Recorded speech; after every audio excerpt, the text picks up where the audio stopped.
Welcome back. It's Monday, a bit of a quiet day on the NSE. We have just given you an overview of what was happening. Now, we want to take a few of your questions. We have been talking about Safaricom for the last 2 weeks. Safaricom, the largest company when it comes to the NSE by way of profitability as well as attraction from investors, had reported its half-year results, which were down 6 percentage points. This was on the 9th of November. The profit after tax for the 6-month period was 33 billion. What was interesting, however, for Safaricom is the fact that its M-Pesa platform has actually been gaining increasing interest. And surprisingly, the company had actually increased its payout by way of commissions to its agents by 6%. This particular read-through has actually been an anchor for Safaricom in terms of maintaining investor appetite and interest. This week alone, we saw it trade up to the 32 shilling mark, and on Friday specifically, a 19 million ticket was actually traded, largely bought by the foreign investors. On the back of this, most of you have been able to send us questions in terms of what you would like to know and how you can be able to participate in this. I will read out your questions and ask them, and it's the Ask Mbithe segment, and it's a place where we want to engage with you, hear your questions. SMS line 20146, talk to us if you want to know anything about investments. Let's get right into the questions. So Damaris from Kajedo, hello Damaris, says, I would like to buy the shares. What are the procedures? Thanks. Damaris, thank you so much for reaching out. First and foremost, if you want to buy a share, whether it's Safaricom or any other share, you need to be able to have what we call a CDS account. The same way you walk into a bank, you open an account so that you can be able to engage with a bank.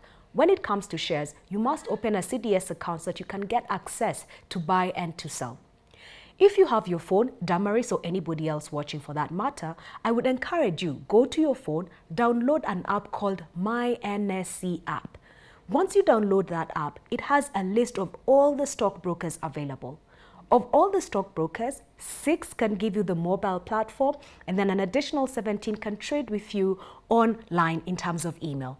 We have the likes of Genghis, we have the likes of FIDA, we have the likes of AIB that can facilitate trades using the mobile platform. But the first thing is go to My NSE app, then you can see a list of all the stockbrokers there. Then you can pick and choose whichever makes sense to you based on your taste and preferences. Once you open an account with them, because then you will click on it, you open an account with them, then you can be able to buy or sell shares. For the case of Safaricom, you'd need to buy a minimum of 100 shares. Anytime you're on the NSE, the minimum investment amount, you need to buy 100 shares. Safaricom is at 32 shillings. You'd be doing 32 times 100, that's 3,200. That's the minimum amount you would need to invest.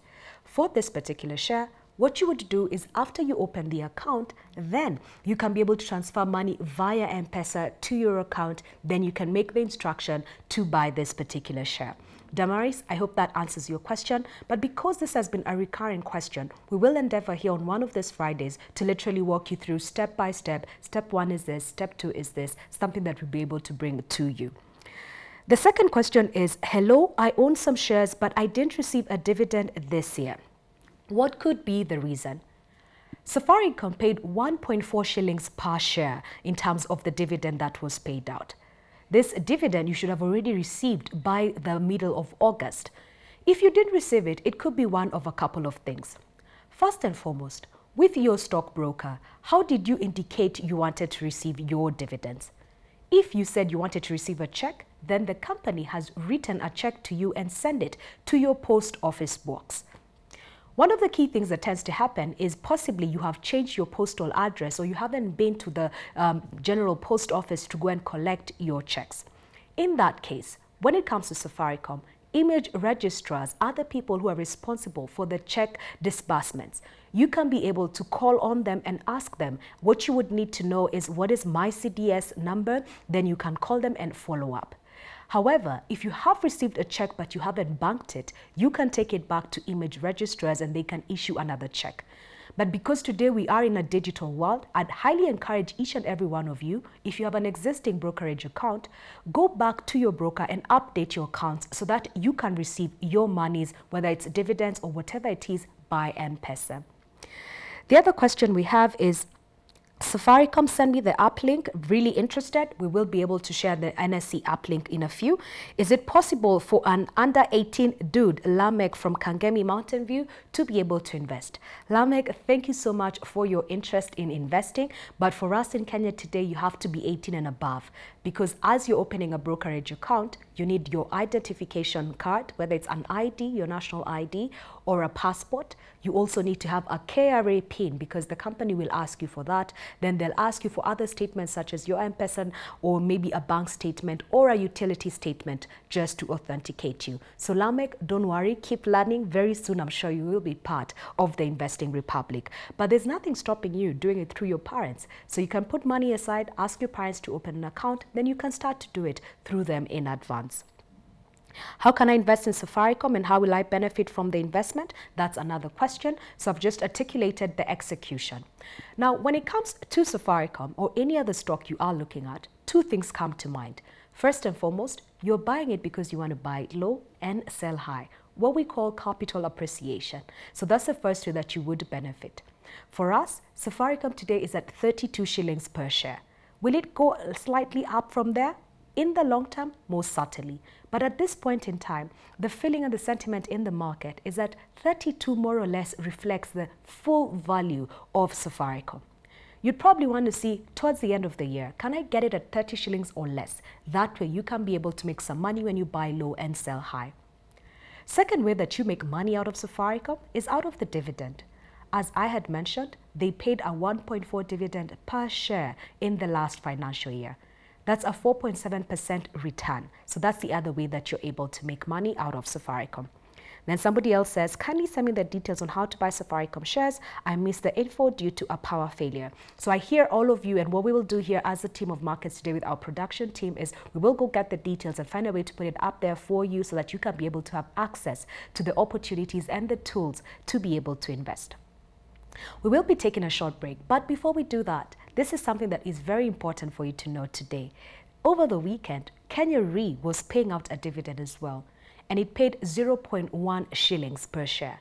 So you might have received your dividends via M-Pesa. Most people did. If not, it's possibly been paid out via check, and these checks will be disbursed by the end of the week, meaning you'll probably have something with you next week. Now, 0.1 cents, that's 10 cents in other words, is about 4.5% return. That's not a bad check, because it means if you had 20,000 shares in Kenya Re, you probably bought them for 20,000 shillings. You've gotten a 2,000 return. It's not too bad. It's actually a higher return than I'd actually anticipated. So that's something for you to be able to know. The dividend yield was slightly higher than what I had currently mentioned. So just an interesting way for you to think about investments. We're coming to the end of the year. Are there some investments you can buy and earn a dividend? When do these dividends get paid out? It's something to think about and something that we are more than happy to walk you through. That's pretty much what we wanted to do, and thank you for your questions. Please keep them coming. When we take a break, we come back and we will be having a virtual call with Linda Kiraithe to discuss what was happening in the markets, and more importantly, what was the feedback and the read-through from the results that came through the banks, whether it was Cooperative, Equity, KCB, Standard Chartered, ABSA. If you have any questions or you'd like to be part of this conversation, remember 20146 is our line. Alternatively, at Metropole TV, you can find us on Twitter or on Facebook, or if you would like, at Mbithe Mwema on Facebook or Twitter. See you after the break.